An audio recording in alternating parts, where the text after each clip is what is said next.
Luís, antes de mais, muito obrigado pela sua disponibilidade, obrigado por estar aqui connosco e partilhar um bocadinho também da sua vida e da sua carreira profissional. Portanto, eu queria começar pela pergunta mais simples de todas, que é tentar perceber quem é o Luís do ponto de vista profissional, o que é que já fez até hoje, o seu percurso, alguns títulos, algumas coisas que façam também sentido fazer aqui um highlight e destacar. Portanto, quem é o Luís do ponto de vista profissional?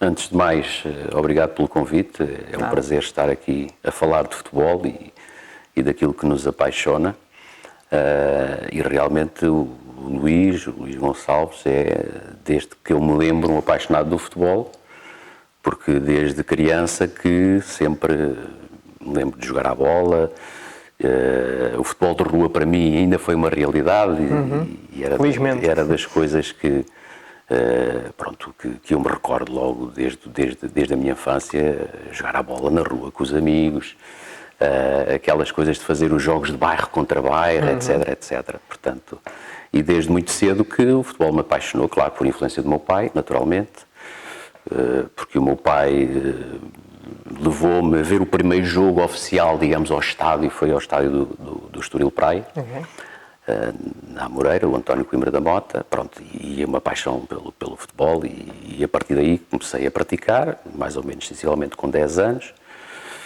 Fui um praticante de nível baixo, vamos dizer, portanto pratiquei futebol a nível amador, e eu quando cheguei ali por volta dos meus 16 anos estava a estudar, estava a tirar o curso de desporto no ensino secundário, na escola de São João do Estoril, e pensei para mim, efetivamente parece-me que não vou chegar àquele nível que eu ambicionava como jogador de futebol, portanto vou investir tudo numa carreira de treinador, e assim foi. Portanto direcionei sempre a minha vida para me formar, para aprofundar os meus conhecimentos, para ser treinador de futebol, já que eu percebi que não iria ser um jogador de alto nível, pelo menos a ideia e o objetivo seria ser um treinador de alto nível, e foi isso que eu fiz. Portanto investi toda a minha vida nesse propósito. Portanto, e joguei futebol até aos 22 anos, porque já estando na Faculdade de Universidade Humana a tirar o curso de Ciências do Desporto, opção futebol, portanto tive um problema de saúde, fui operado à coluna e deixei de praticar. E foi aí também nesse ano de 1996, se não me falha, ou 94, se não me falha a memória, que comecei a treinar. Comecei a treinar na altura. Estamos a falar aqui das escolinhas, na altura chamava-se escolinhas, que era de um clube em Cascais chamado Associação Familiar e Desportiva da Torre. Comecei com o futebol de 7 no primeiro ano, depois no segundo ano futebol de 11, as coisas realmente foram muito interessantes, e eu tinha aqueles conhecimentos frescos, vamos dizer, do curso, da universidade, e aquela sede de aplicar no terreno, e efetivamente as coisas correram bem, e fui convidado, curiosamente, por um ex-treinador meu, que na altura era diretor do Estoril Praia, para ir trabalhar para o Estoril Praia. E aí estive à frente dos infantis do Estoril Praia durante 3 anos, até que em 99 surge o convite do Sporting Clube Portugal, e foi um clube onde eu estive bastante tempo, 12 anos, até 2011, que foi uma aprendizagem espetacular, foi uma experiência profissional muito boa, onde naturalmente participei na formação de grandes jogadores que se viriam a revelar mais tarde, ou eu prefiro dizer, participei na formação de jovens que depois se fizeram jogadores profissionais de alto nível. Participei também com muito gosto na elaboração do documento orientador das diretrizes do modelo de jogo da formação, do Sporting, e na altura também estávamos naquela fase, em 2002, houve a inauguração da academia.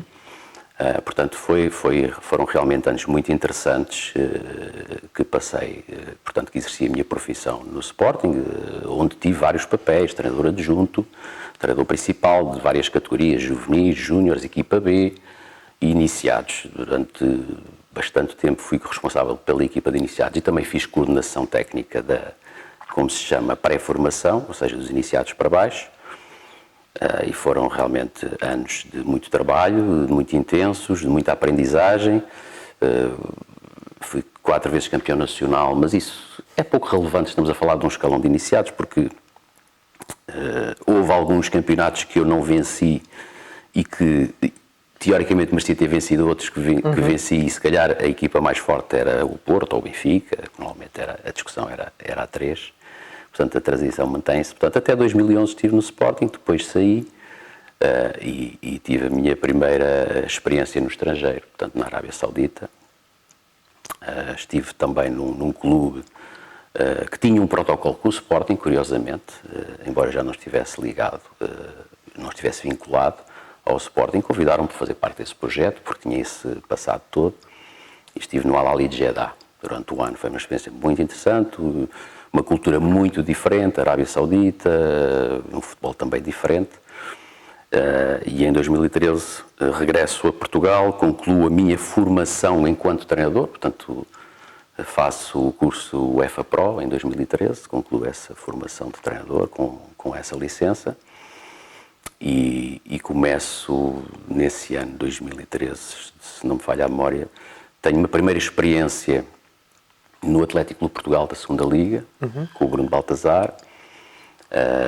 E na mesma época, porque entretanto fomos despedidos, na mesma época aparece a oportunidade de trabalhar no Belenenses SAD, a Primeira Liga, com o Marco Paulo. Convidou-me o Marco Paulo para trabalhar com ele e estive ali também.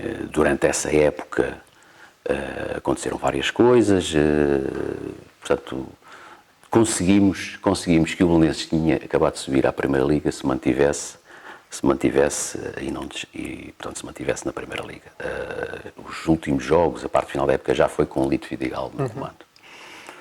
Depois disso, não interessa as razões, saí do Belenenses e aparece um convite do Futebol Clube Porto para também trabalhar na formação. Eu, nessa altura, até já tinha pensado que formação não quero mais, porque em termos de carreira, eu sinto que é importante, se nós temos também o objetivo de mudar essa direção, portanto temos que assumir isso. De qualquer das formas, o Futebol do Porto, ao fim de 2, 3 reuniões, portanto foi um apelo muito forte e eu também tinha acabado de ser de Belenenses e aceitei e estive um ano também a trabalhar no Futebol do Porto com a geração 2000. Hoje estão aí o Vitinha, o Fábio Vieira, o João Mário, entre outros, o Afonso Sousa.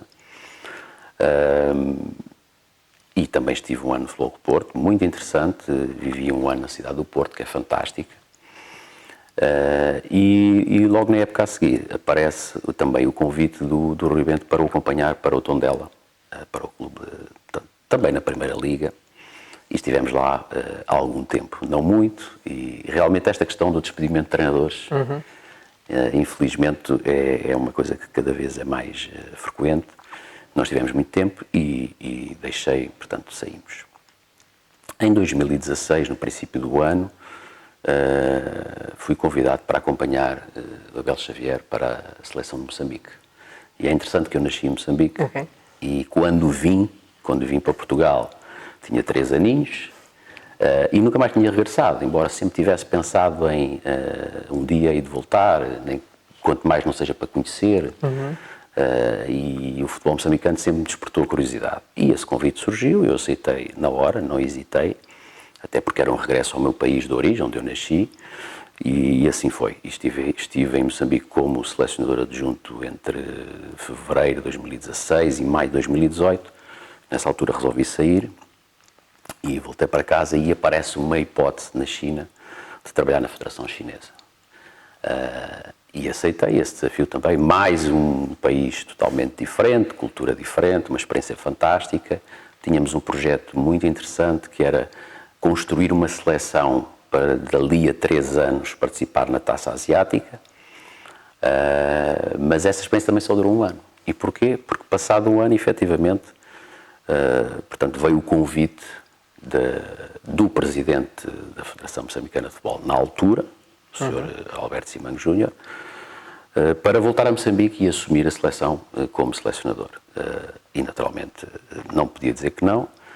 Falei com o meu diretor na altura da Federação Chinesa, compreendeu perfeitamente, libertaram e assim foi. Portanto, a minha última experiência profissional foi enquanto selecionador de Moçambique entre agosto de 2019 e março de 2020. 21.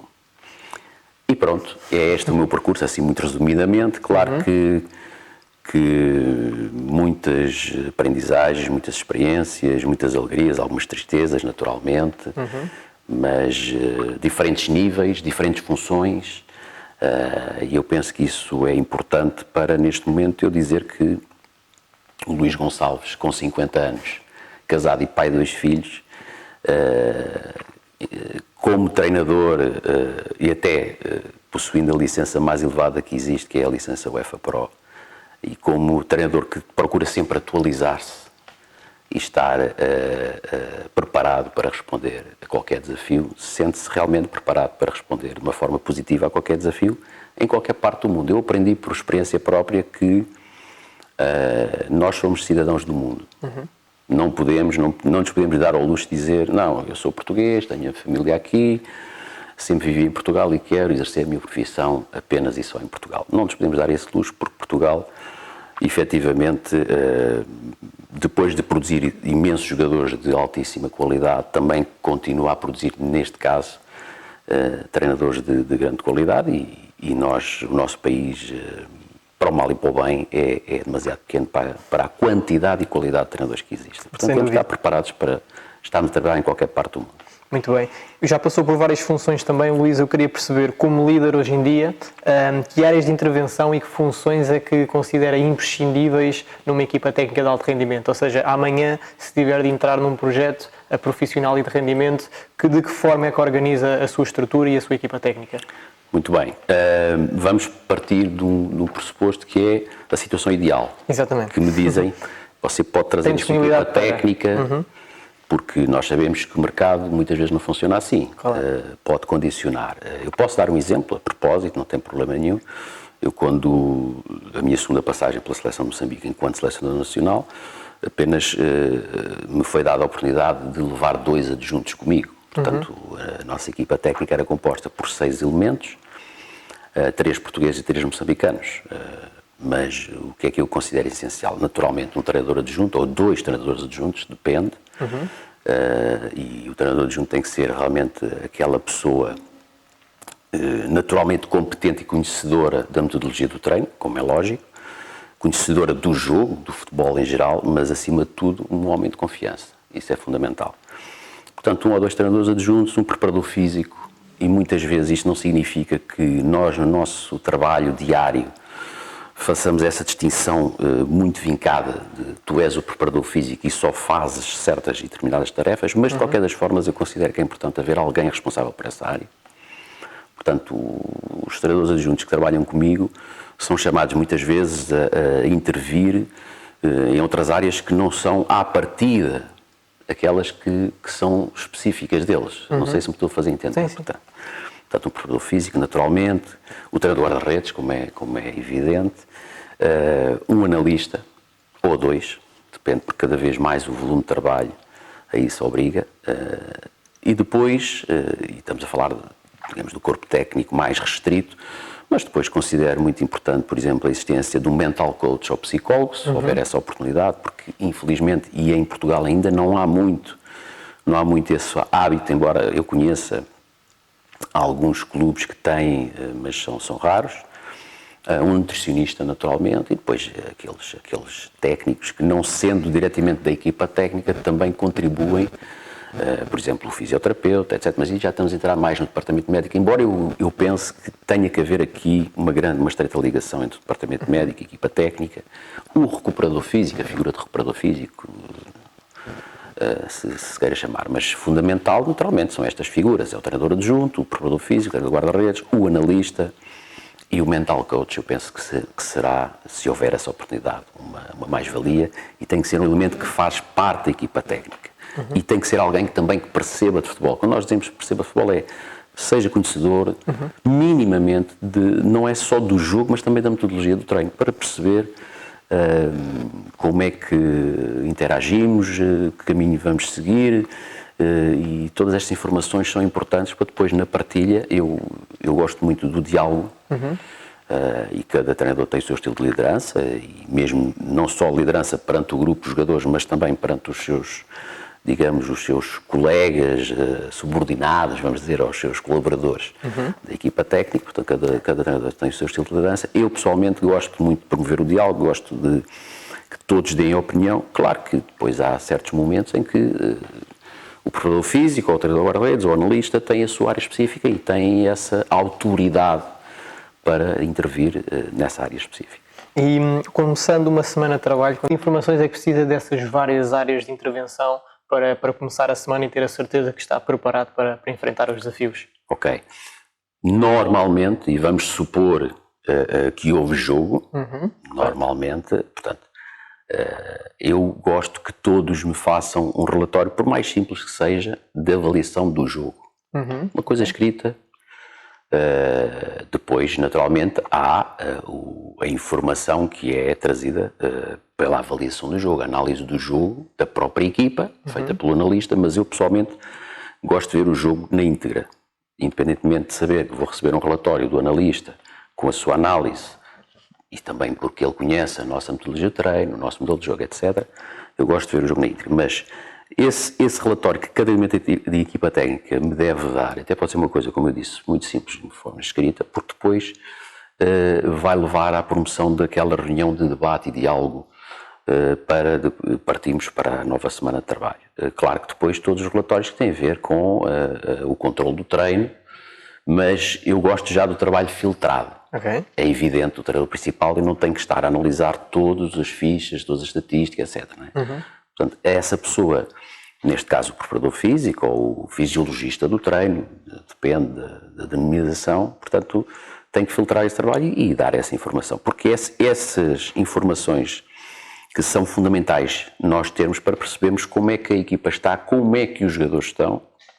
Claro, depois temos de ter informação do departamento médico, como é que estão os jogadores, se há lesões, se não há lesões, se há queixas, mais ou menos queixas, dependendo do treino e do tipo de treino que tivemos, ou do jogo, etc. Portanto, acima de tudo, no princípio da semana eu tenho que ter análise do jogo e análise da equipa de uma forma geral e jogadores, naturalmente. E aí podemos socorrer-nos a estes relatórios que existem e que são gerados muitas vezes até de uma forma automática, mas depois tem que haver a filtragem por parte do preparador físico e fisiologista. Muito bem. E em termos de... Hoje em dia sabemos que as tendências tecnológicas também fazem parte daquilo que é o dia-a-dia do treinador. Isto evolui de uma forma também alucinante hoje em dia. Muito Eu queria rápido. perguntar, quais são as tendências e tecnologias que o Luís acredita que de uma forma muito em breve podem vir a influenciar o trabalho dos treinadores e das equipas técnicas no futebol? Eu acho que já estão a influenciar Muito. grandemente, não é?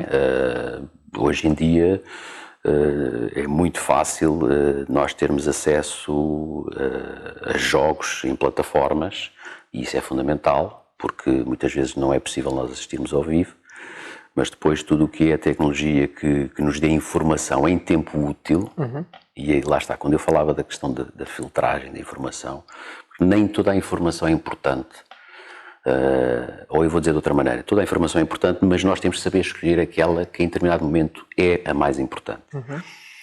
Mas eu penso que as tecnologias cada vez mais vão ajudar no nosso trabalho, não vão mudar a nossa forma de trabalhar, porque eu acho que o que é fundamental no nosso trabalho, em primeiro lugar, é a nossa ideia de jogo, ou o nosso modelo de jogo, e a nossa metodologia de trabalho que nós entendemos para chegar a um fim, nós queremos que a equipa jogue de certa forma, porque o treinador existe para ganhar jogos, de uma forma muito simplista.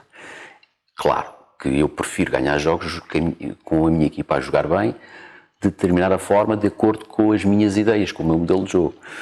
Então eu tenho que preparar a minha equipa para esse fim. Se eu tiver acesso à informação de uma forma mais rápida e mais correta, de certeza que o meu trabalho vai ser mais eficaz. Eu tenho que saber utilizar essas tecnologias, tenho que saber utilizar essa informação. Por isso os meus assistentes também têm que ser pessoas que estão atualizadas e que sabem utilizar essa informação e, como eu disse, filtrar para depois passar a informação pertinente. Portanto, eu penso que as tecnologias, as novas tecnologias, realmente são uma ajuda brutal, se eu posso usar esta palavra. E dando um exemplo muito prático. Eu lembro-me, há muitos anos atrás, quando um colega meu que trabalhava para a equipa profissional do Sporting, que fazia, portanto, os cortes das imagens dos jogos e trabalhava com cassetes VHS. Portanto, estamos a falar há muitos anos atrás. Não é? Portanto, só para termos uma ideia de como isto evoluiu. O trabalho é imenso para quem faz esse tipo de trabalho, a análise de jogo, da própria equipa, do adversário e muitas vezes até de jogadores a nível individual, etc. O trabalho é imenso, mas também está muito facilitado por estas tecnologias e por esta panóplia de informação. Se formos para a área mais da fisiologia, hoje em dia, os famosos GPS dão uma série de informação muito interessante e alguma, como eu disse, é pertinente, outras nem tanto, depende da utilização que cada um possa fazer dela, mas eu penso que cada vez mais o nosso jogo, o nosso desporto predileto, o futebol, está apetrechado com essas ferramentas que são essenciais. Nós temos que dominar minimamente, ou ter alguém ao nosso lado que domine e depois, lá está, nós temos que saber utilizar essa informação da melhor forma. Agora, o que é, só para terminar, o que é realmente fundamental é a minha ideia de jogo, é a forma como eu quero que a equipa jogue, é a seleção dos exercícios que eu vou fazer para atingir determinado fim e depois, fundamental, porque o futebol e o desporto em geral, o que é fundamental são as relações humanas. E eu conseguir, perante o jogador que tenho à minha frente, tirar o melhor que ele tem, ou potenciar o seu talento para que ele dê o melhor rendimento. E isso nenhuma tecnologia vai substituir. Claro que pode ajudar, mas não vai substituir. Muito bem. E em termos de... Falou aí muito também da parte humana, que é importante, e da confiança que os colegas têm que ter na equipa técnica. Eu, hoje em dia, se o Luís amanhã tivesse que escolher, e com certeza que tem isto também muito bem pensado, como é que faria a seleção destes recursos humanos que vão consigo? Portanto, é uma seleção baseada na experiência que já tem, uma seleção baseada também em algum conhecimento de outras pessoas, está aberto, por exemplo, a incluir novas pessoas dentro da estrutura. Como é que faz esta gestão? Porque claramente que o mercado, como disse bem, produz muito talento, não é? Produz muitas pessoas com capacidades. Portanto, como é que nós, treinadores principais, e como é que nós fazemos esta gestão de quando e como selecionar as pessoas? Mais uma vez, pode haver uma situação ideal ou não, mas eu posso também, não tenho problema nenhum em partilhar isso. Eu, quando fui para a China, a pessoa que me abriu a porta, vamos dizer assim, disse-me assim, olha, só podes levar um adjunto e o treinador guarda-redes. Eu gostava que escolhesses entre estes que eu tenho aqui. Ok. Pronto. Isto é uma situação muito particular, mas acontece. Sim, o mercado é isso. E a seleção passou por... Eu estou a dar este exemplo, depois já vou responder. A seleção passou por, naturalmente, conhecer o melhor possível aquelas pessoas que me estavam a ser apresentadas, claro, baseado no seu currículo, mas depois falando com as pessoas, percebendo, analisando o seu histórico, que é o currículo, a experiência, etc., mas percebendo as ideias dessas pessoas em relação às minhas ideias, o que é que estava mais de acordo ou não, e no fundo tentar conhecer a pessoa o melhor possível. Mas isto foi uma situação particular, mas acontece. Sim. Agora, para escolher os meus adjuntos, acima de tudo, há aqui a competência tem que ser uma coisa importante. Portanto, o conhecimento da metodologia do treino, o conhecimento do jogo, se realmente as ideias dessa pessoa estão de acordo com as minhas, porque não faz sentido, vamos supor, uma pessoa que me é apresentada ou que eu conheço e que eventualmente poderá vir a trabalhar comigo, mas depois não partilha da minha ideia de jogo. Isso está fora de questão, não faz sentido. Isso é um aspecto fundamental. Depois, a competência na sua área específica, se for um preparador físico, treinador de guarda-redes, etc. Claro que nós muitas vezes socorremos, não conhecendo tão bem a pessoa, claro, vamos ver o histórico dessa pessoa, procurar o que é que já fez, o que não fez, mas depois também socorremos de muitos colegas de referência. Olha, conheces o fulano tal, o que é que tu achas, qual é a tua opinião? E isso também é importante, mas eu valorizo muito, muito, muito é a questão da lealdade e da confiança. Claro que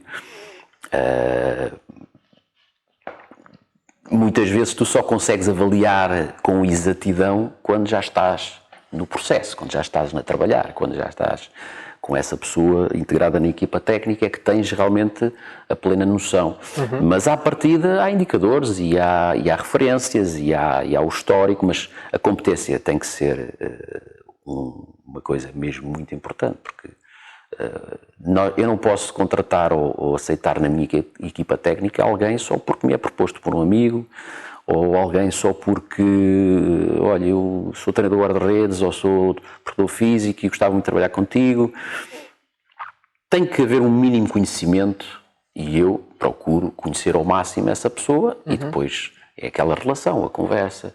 Quando nós estamos a conversar com uma pessoa, o primeiro impacto é importante, se há empatia, se não há empatia, partilha de ideias e depois, claro, nós com o passar dos anos, uns melhor, outros menos bem, mas vamos adquirindo os nossos skills, as nossas competências também de perceber como é que é a outra pessoa.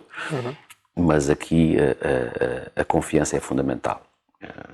Eu trabalho com uma pessoa, como adjunto já há vários anos, e nós, em primeiro lugar, a nossa relação é profissional, e essa pessoa, se eu não considerasse que essa pessoa tivesse a competência necessária para exercer aquela função que é pedida, não iria trabalhar comigo. Mas, para além disso, que é fundamental, é a relação de confiança que existe, e isso é fundamental, é a lealdade. Não é? E essa escolha é alguém em que investe muito tempo, ou seja, como costuma demorar muito tempo nessa seleção das pessoas que vão trabalhar consigo, é algo que, lá está, com o desenvolvimento destas soft skills, eventualmente já consegue ser mais eficaz ou mais eficiente nessa escolha, só para perceber em termos de, pronto, quando nós sabemos quando surge uma proposta, a resposta muitas vezes tem que ser rápida, não é? Portanto, e como é que gera esse tempo entre a seleção das pessoas e a aceitação ou não do projeto? É difícil responder. Porquê? Porque, e mais uma vez, se houver uma situação ideal e eu tiver tempo para escolher e tiver oportunidade, porque pode acontecer, vamos imaginar uma situação prática. Parece uma proposta para ir treinar um clube agora. E eu posso levar 5 elementos comigo, 6 no total. Eu teria necessariamente, embora já tenha alguns elementos identificados e que já trabalharam comigo e que eu conheço, mas teria necessariamente que talvez recrutar mais 1 ou 2 elementos, ir à procura para completar essas funções que eu considero fundamentais. Agora, temos tempo para escolher? Não temos? Aí é fundamental as tais referências. As tais referências, pessoas que conhecem essas outras pessoas em quem nós confiamos e pedimos referências, mas depois e também temos de ser pragmáticos e honestos. Pode haver situações, imaginando, alguém que esteja num mercado e que seja treinador adjunto e mister, há aqui uma oportunidade para vir treinar esta equipa, eu sou esta pessoa assim, e pronto, e tenho aqui este contacto e eventualmente pode haver esta oportunidade. Eu não vejo com maus olhos a possibilidade de integrar essa pessoa na minha equipa técnica. Claro que vou procurar saber quem é a pessoa, o máximo possível, mas como eu disse anteriormente, é currículo, percurso, referências e depois, se quiser, a entrevista, digamos. Portanto, e as nossas ideias têm que ser similares em relação ao jogo e a tudo aquilo que eu entendo que é importante no processo de treino. Muito bem. Em termos de relações, também falamos aqui muitas vezes dos agentes desportivos, sejam eles quem forem, empresários, esse tipo de intermediários, quem for, que está ligado também ao futebol, que têm hoje em dia, que gostemos mais ou menos, que têm hoje em dia uma grande influência no mercado. A minha pergunta é: qual o impacto destas pessoas efetivamente no mercado, daquilo que é a sua experiência, se efetivamente são impactantes e de que forma, e depois como é que nós, treinadores, nos podemos organizar e podemos utilizar algum tipo de estratégia deste jogo, digamos assim? Muito bem. Em relação à primeira pergunta, eu acho que o impacto é enorme e cada vez é mais evidente. Há até quem diga, embora não concorde 100% com essa afirmação, que quem não tem agente dificilmente entra no mercado. Ou não consegue entrar. Eu penso que é muito importante o papel do agente, o agente ou o intermediário no futebol hoje em dia é fundamental, e na relação com os treinadores, e cada vez se vê mais, alguns de uma forma declarada, outros não tanto, agentes a representar treinadores, servem para abrir as portas do mercado ou para estabelecer os contactos com os clubes e abrir oferecer oportunidades, no fundo. Portanto, são fundamentais. Eu, pessoalmente, não tenho um agente oficial, mas, naturalmente, ao longo dos anos, fui estabelecendo algumas relações e, de uma forma natural, e falando com as pessoas. E é curioso porque, atualmente, até existem alguns agentes em Portugal que até já foram meus jogadores na formação, há alguns anos atrás.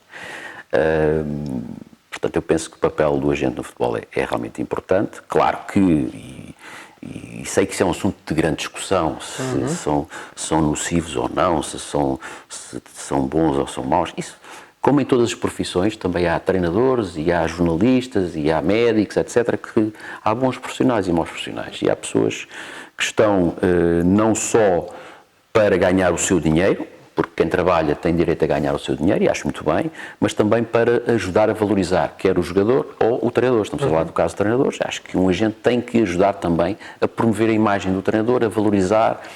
Por vezes são pessoas mais experientes, até dar algum conselho no sentido de orientação da carreira. Agora, relações aconteceram muito naturalmente, falo por mim, aconteceram muito naturalmente ao longo dos anos. Nós vamos fazendo ou criando a nossa rede de contactos. O tal networking é fundamental nos dias que correm, em qualquer profissão. Claro. Em qualquer profissão. E na de treinador também. Mas, claro, que o que distingue o treinador e o que faz com que o treinador seja um produto apetecível, certo, é o seu trabalho. É aquilo que ele demonstra quando está a trabalhar, quando está a dirigir uma equipa. E depois, lá está, vamos para aquela situação de falar da questão da marca do treinador, da imagem. E aí o agente também pode ter um papel importante, porque a imagem é fundamental. E eu vejo realmente com naturalidade, portanto, a integração dos agentes cada vez mais no mundo do futebol, porque fazem o seu trabalho. Agora, se começarmos a falar da questão dos jogadores e dos miúdos e dos pais, já são outras conversas, claro, não é? Não vejo problema nenhum em os treinadores terem um representante legal e declarado. Depois há questões éticas que podem surgir, mas isso cada um tem que saber os terrenos que pisa e tem que saber aquilo que deve ou não fazer perante a sua responsabilidade e perante a sua situação profissional. Eu já tive situações em que simplesmente tive que dizer: eu não posso privilegiar, não te posso privilegiar a ti em detrimento porque aquilo que é importante é a qualidade. E o treinador representa um clube, ou uma seleção, uma federação, uma instituição. Portanto, tem que, acima de tudo, ser um profissional sério e defender os interesses dessa instituição. Agora, imaginando, um agente propõe jogadores de qualidade. Se são jogadores que nós conhecemos, que avaliamos e que têm qualidade e que vêm acrescentar valor ao plantel, não vejo qual é o problema, porque é assim mesmo que funcionam as coisas. Hoje em dia também já assistimos aqui a um crescimento daquilo que é a classe dos diretores esportivos, das pessoas que estão à frente dos clubes, das administrações, e também já se vê um bocadinho aqui os clubes com mais preocupação nas pessoas que contratam. E nesta fase em específico agora de novos projetos, já surgem aquelas reuniões, tentar perceber se este treinador tem o perfil ou não, tanto pessoal como desportivo para aquele projeto. A minha pergunta é: neste tipo de reuniões em que nos são apresentados os projetos e em que são apresentados eventualmente também os objetivos do clube para aquela época desportiva, em que é que o Luís se foca durante aquela reunião, o que é que procura saber para depois poder decidir em conformidade e ter a certeza que teve uma decisão que faça sentido, tanto para si como também para o clube? Se eu sei que vou ter uma reunião que pode ser importante ou decisiva para depois assinar contrato ou não, antes de mais, eu tenho que, acima de tudo, informar o mais possível sobre a realidade daquele clube. Conhecer não só a equipa, como é lógico, que está, não significa que depois não possa haver alterações na sua Constituição, obviamente, mas conhecer a equipa e conhecer o clube. Em termos, as questões culturais são fundamentais, o projeto do clube. Portanto, conhecer ao máximo, imaginando que é no estrangeiro, conhecer o país minimamente, perceber a cultura do país minimamente. E depois, dentro da cultura de um determinado país, também existe a cultura própria de cada clube e de cada região, porque às vezes há clubes que até representam regiões. Certo. Portanto, preparar-me ao máximo no sentido de conhecer esses aspectos para que depois, na dita reunião, se esses assuntos vierem à baila, nós estarmos preparados para argumentar, para responder, para demonstrar também o nosso conhecimento. Isso é fundamental. Para mim, é também perceber qual é o projeto do clube, qual é a intenção, o projeto. E também posso dar um exemplo muito concreto. Eu, quando em 2019 assumi o cargo de Selecionador Nacional de Moçambique, foi-me apresentado um projeto que era de médio e longo prazo. E a minha intervenção não era para ser só na equipa principal, na seleção A, mas também para as equipas mais jovens, seleções jovens, e a ideia era desenvolver um trabalho que fizesse com que a Federação fosse realmente o motor de desenvolvimento do futebol no país. Portanto, era uma coisa muito abrangente. Claro que, em primeiro lugar, eu era o selecionador nacional, responsável pela equipa, e os resultados são importantes, sem dúvida. Mas isto para dizer o quê? Que o projeto que me foi apresentado, que depois a mãe mudou, porque também mudou a direção, não interessa agora, mas pronto, o projeto que foi apresentado foi realmente muito importante para a minha decisão. Certo. Portanto, o projeto do clube, da seleção, do que seja, da federação, é realmente importante. Eu tenho que saber quais são as ideias daqueles dirigentes, o que é que eles pretendem, não é? Querem contratar-me para ser campeão? Querem contratar-me apenas para garantir a manutenção? Ou então, para além de ser o treinador da equipa principal, também estender o meu raio de ação para o futebol formação? É um clube que precisa de vender jogadores, tem potenciais jovens para vender? Ou é um clube que não tem problemas e é comprador e quer ter os jogadores mais experientes e com mais qualidade, e etc. Portanto, isto é tudo muito importante perceber, no fundo, qual é o projeto e qual é a intenção de quem quer contratar. Isso é fundamental. E claro, têm que ser as perguntas que nós temos que fazer e as pessoas têm que nos dizer quando não nos apresentam logo à partida, e isso acontece normalmente. Nós queremos isto porque ou queremos contratá-lo assim, porque tem este perfil, enquadra-se nas nossas ideias, nós temos este projeto a 2, 5, 10 anos, ou é só para a próxima época temos de ser campeões. Portanto, isto decorre naturalmente o diálogo, mas acima de tudo temos de estar preparados e conhecer o melhor possível a realidade daquele clube, a cultura do país, se formos para o estrangeiro, ou daquela região, e depois perceber quais são os projetos ou os objetivos que as pessoas que nos querem contratar têm. Isso é fundamental. E de quem então, eu vou fazer aqui uma pergunta um bocadinho, se calhar é difícil responder, mas de quem é a responsabilidade? Imagino que apresenta um projeto com o qual o Luís até acredita que, ok, é possível, mas com os recursos que me estão a apresentar, vai ser muito difícil, ou vai ser mesmo complicado. Ou seja, quem é que depois é a responsabilidade caso o Luís aceite? É sua ou é do próprio clube que percebeu que mesmo assim... Percebo a pergunta. Em primeiro lugar, eu tenho que dizer, certo? Amigos, o que vocês estão a pedir, na minha perspectiva, não vai ser possível com estes recursos. Okay. Se querem atingir esses desideratos, tem que ser com mais isto, mais aquilo. Se ainda assim, não, nós só podemos oferecer isto, é isto que temos, são estas condições que temos, e eu aceitar, eu já sei ao que vou. Portanto, aí é um risco que eu corro, não é? E acha que os treinadores veem as coisas dessa forma, ou muitos deles, se calhar, pela necessidade de eventualmente estar empregados ou pela necessidade de também estar presentes, se calhar às vezes, mesmo sabendo que se calhar é algo que está acima da possibilidade, acabam por aceitar? Em primeiro lugar, nós não adivinhamos o futuro. Claro. Em segundo lugar, um treinador é um insatisfeito por natureza e é um sonhador por natureza. Portanto, eu pessoalmente sou sonhador, apesar de já ter 50 anos, também não sou assim muito velho, mas considero-me ainda sonhador e sou ambicioso. Nós temos que ver e avaliar a realidade, mas muitas vezes acontece isso que disse, que é por necessidade de trabalho, porque é importante as pessoas trabalharem, é importante estar no ativo, não é aceitar qualquer coisa, claro.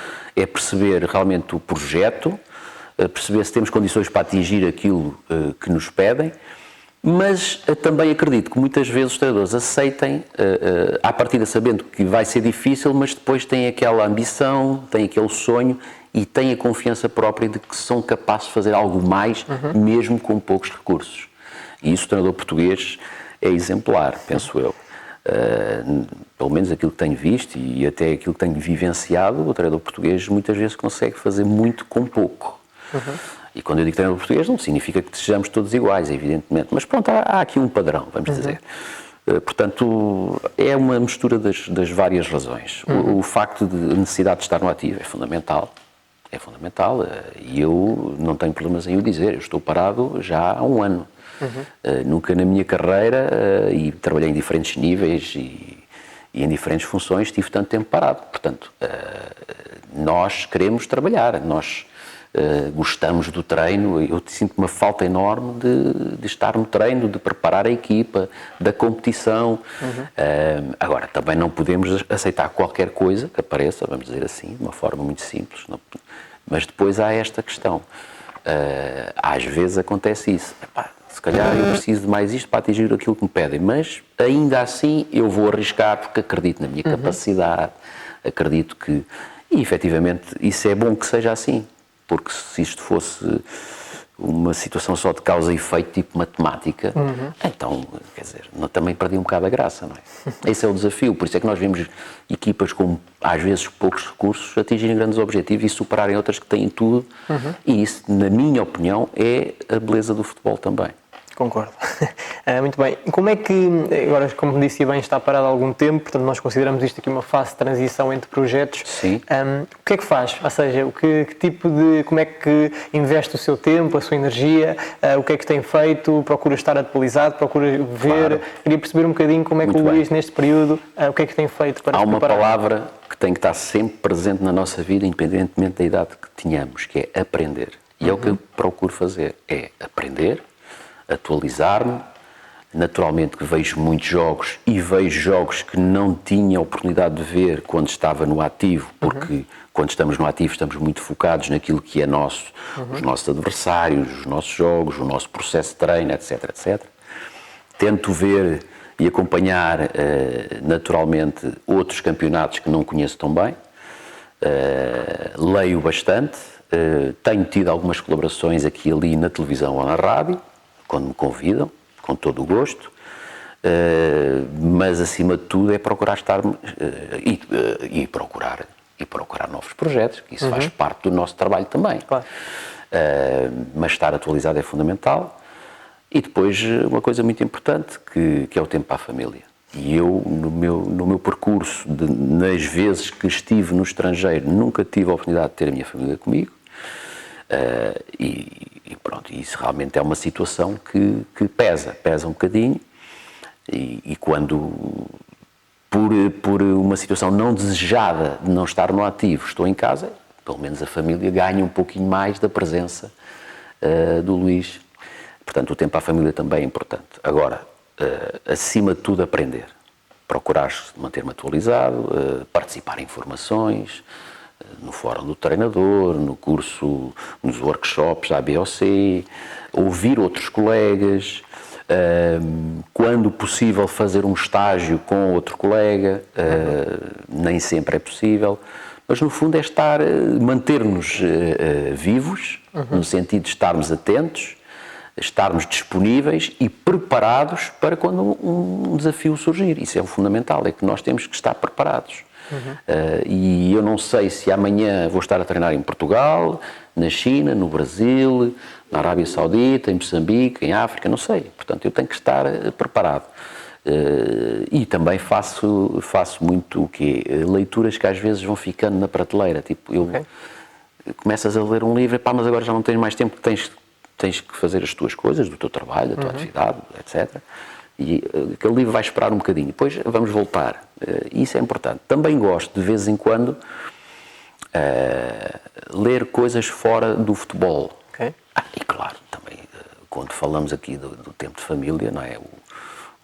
O estar com a família, ir ao cinema, ver um teatro, etc. Mas isto já são coisas naturais, que qualquer pessoa acho que tem necessidade de fazer. Tu, quando estás a trabalhar, e como eu disse, a minha última experiência, a família não estava comigo, portanto a gente pensava e fazia no trabalho a 24 horas, claro, não havia outra hipótese, não é? E faz essa gestão sozinho, ou seja, preocupa-se essencialmente consigo e com o seu trabalho e com essa sua preparação, ou procura também com essas pessoas que são da sua confiança, estarem constantemente também em ligação? Também, claro que sim. Sem querer estar a amassar, vamos dizer, porque já basta para eles aturarem, entre aspas, o líder, quando estamos no ativo, todos os dias e a toda a hora, mas sim, claro, regularmente. Aliás, a pessoa, o meu adjunto principal, vamos dizer assim, eu falo com ele todos os dias e sempre que possível promovo, vamos ver um jogo juntos, ou vamos falar sobre este jogo, analisar, ou vamos participar naquela ação de formação. Isso é fundamental, manter essa ligação e falar sobre o nosso trabalho, no fundo.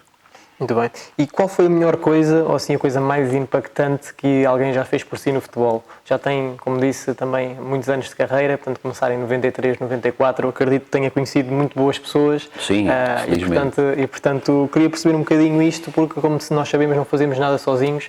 Portanto, qual foi assim a coisa mais impactante e que realmente hoje ainda se lembra que alguém fez por si no futebol? Foram várias, acredito que foram várias e tenho muitas boas experiências, também algumas menos boas, mas isso faz parte do processo, como se costuma dizer.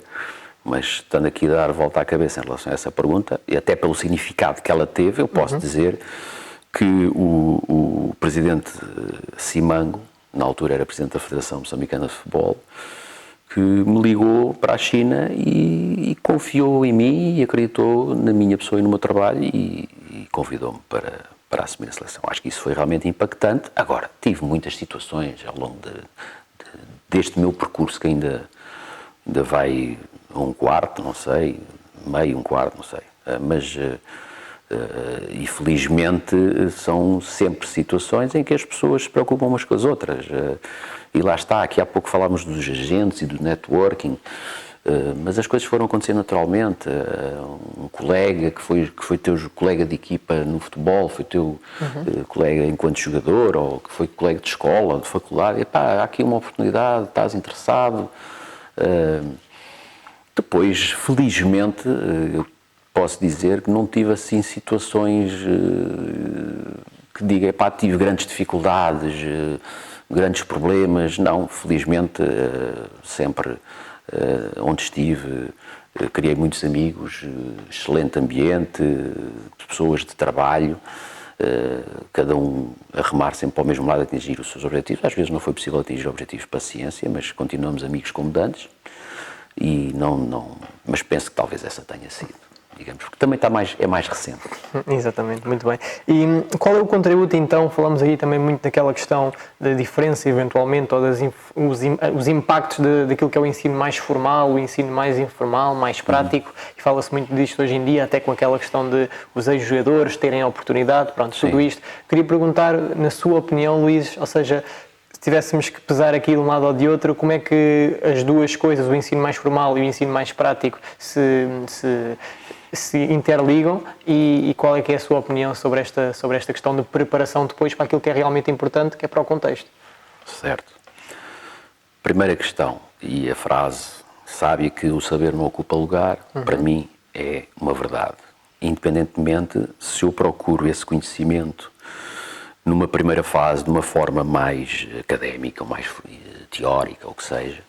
Agora, nós realmente só conhecemos as coisas e só temos o conhecimento verdadeiro quando experimentamos. É a minha opinião e é aquilo que eu tenho vivido. Se eu tiver um suporte teórico que ajude, porque a velha discussão, o que é que aparece primeiro, é a prática ou a teoria, não é? Eu acho que uma coisa também leva à outra e estão as duas interligadas. Eu não consigo entender as duas coisas separadas.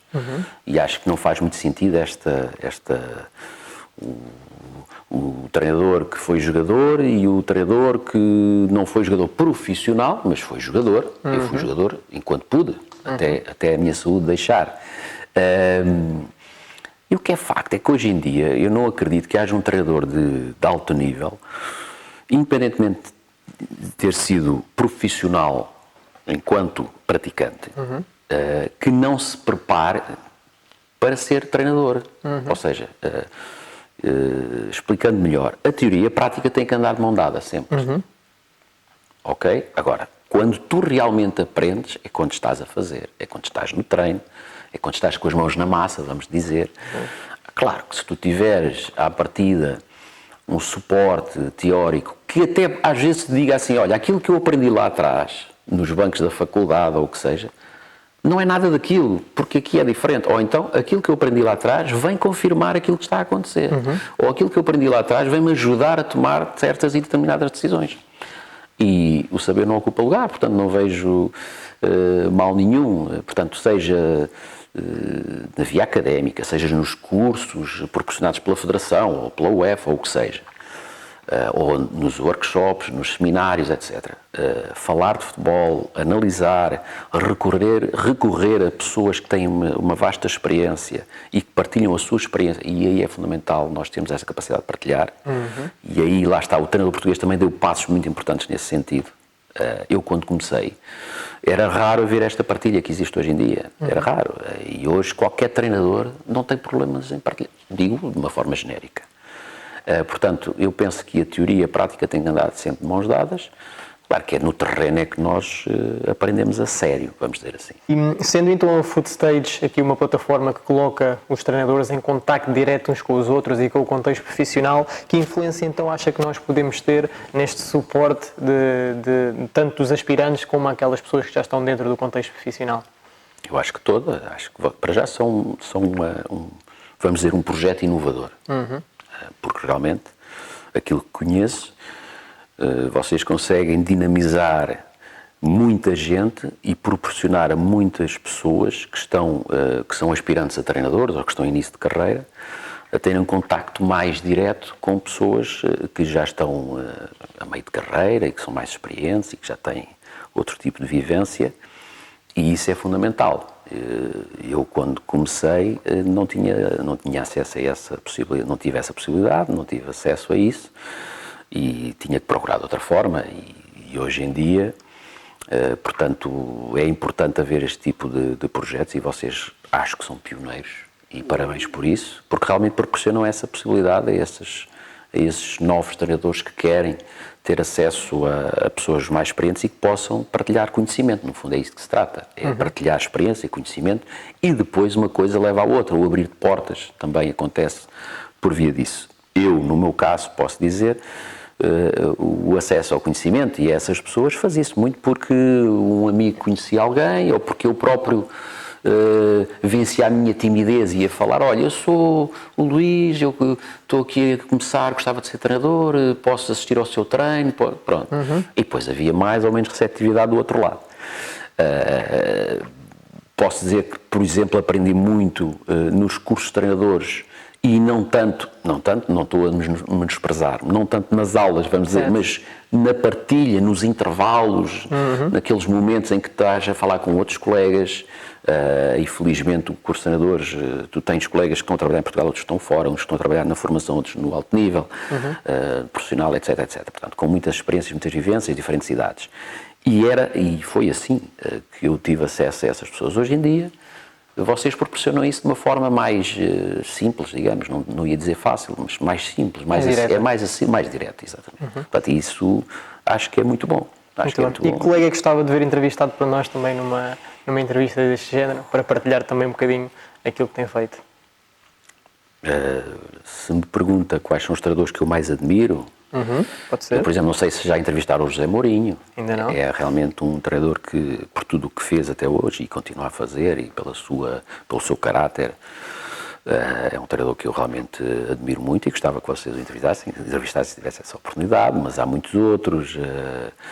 Eu gosto muito do Klopp, por exemplo, é um treinador, claro que Guardiola também gosto, evidente, portanto, os grandes treinadores. Agora, Eu sei que já entrevistaram vários colegas, até alguns amigos meus, o João Henriques, por exemplo.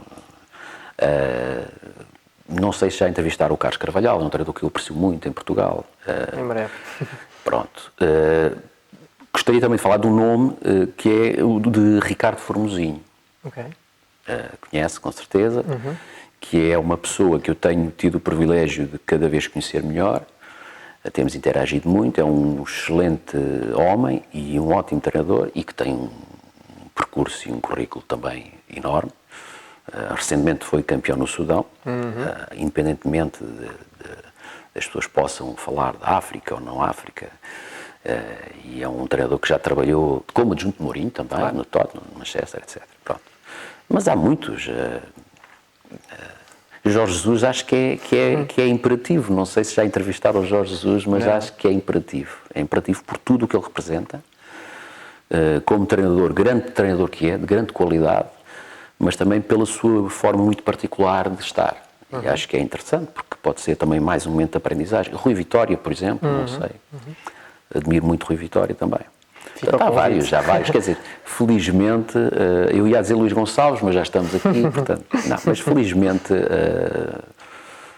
tenho tido o privilégio de ver muitos colegas, alguns deles amigos, e que em determinados momentos da nossa vida até fizemos algum percurso juntos e que estão bem e estão a singrar e estão a elevar o nome do treinador português. Isso é bom, porque também abre portas aos outros treinadores portugueses mais jovens. Exatamente. E onde é que o Luís se vê daqui a 5 anos? Tem assim algum sonho, alguma liga especial, algum troféu, alguma competição que está-se a disputar, por exemplo? Pronto, eu posso responder desta forma. Eu aprendi, à minha custa, a não fazer grandes projetos para o futuro.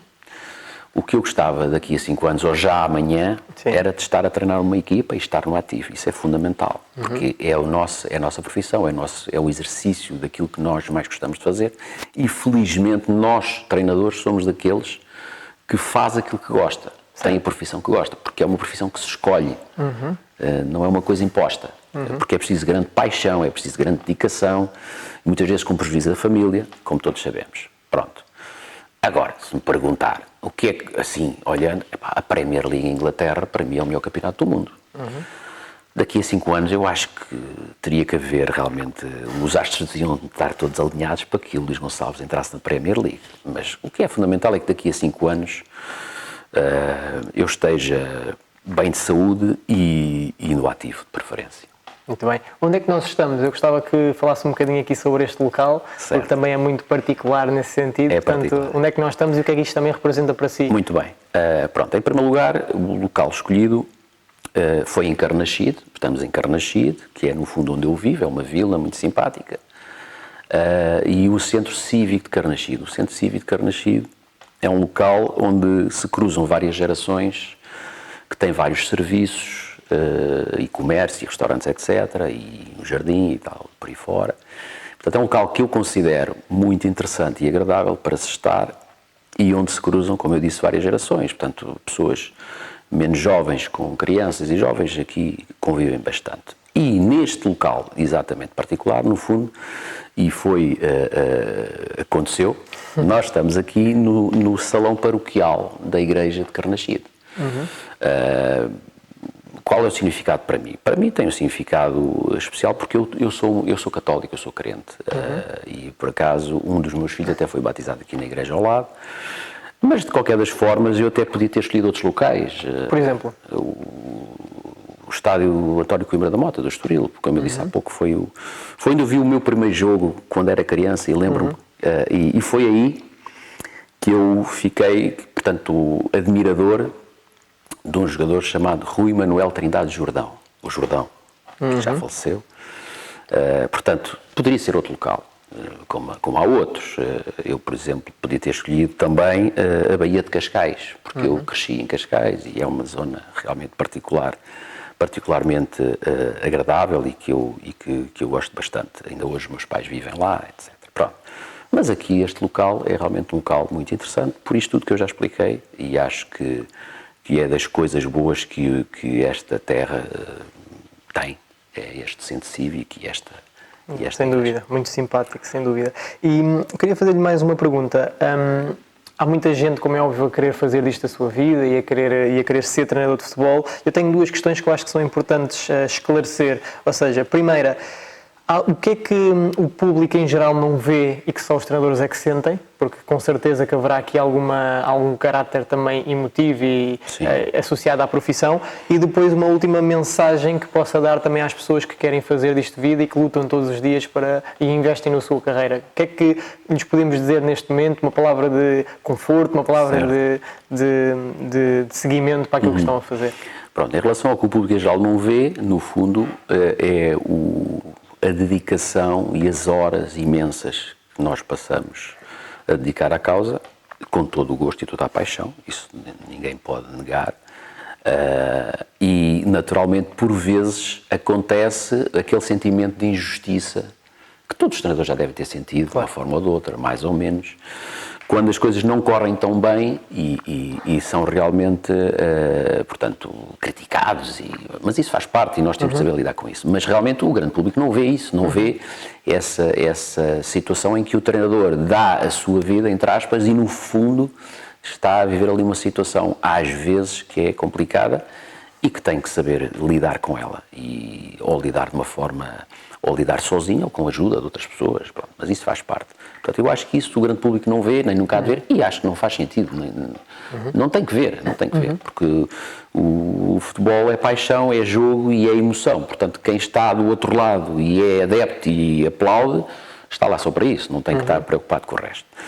Em relação à mensagem, eu acho que acima de tudo as pessoas ou os aspirantes a treinadores têm que ser muito empenhados, realmente decidir se é isto que querem, porque isto é não só uma profissão, mas também é uma vocação, podemos dizer, porque exige muito, mas é muito gratificante nós podermos trabalhar naquilo que gostamos, fazer aquilo que gostamos e, claro, e se tivermos a oportunidade de trabalhar em contextos que sejam realmente positivos e de excelência, ainda mais. Mas para que isso aconteça é fundamental dedicação total, encarar sempre as horas de trabalho ou de estudo ou de acompanhamento como um investimento e não como um gasto, vamos dizer, e às vezes até não é só horas, é questão de dinheiro. Não é? Exatamente.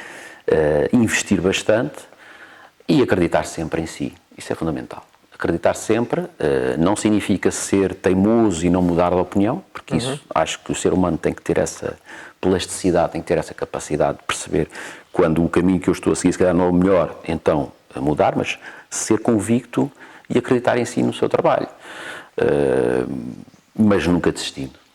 No fundo é isto, porque nem tudo são rosas e nós temos sempre aquelas imagens dos grandes treinadores que estão nos grandes palcos e ganham milhões, mas a grande maioria dos treinadores tem que lutar muito para conseguir atingir um certo nível de conforto, portanto isto é realmente uma vocação, mas se essa é a grande paixão, nunca desistam. Muito bem. Luís, muito obrigado pelas mensagens e esperamos vê-lo também no ativo muito em breve. Muito obrigado eu. Muito obrigado. Obrigado eu pela oportunidade. Obrigado. Muito obrigado. Bom trabalho.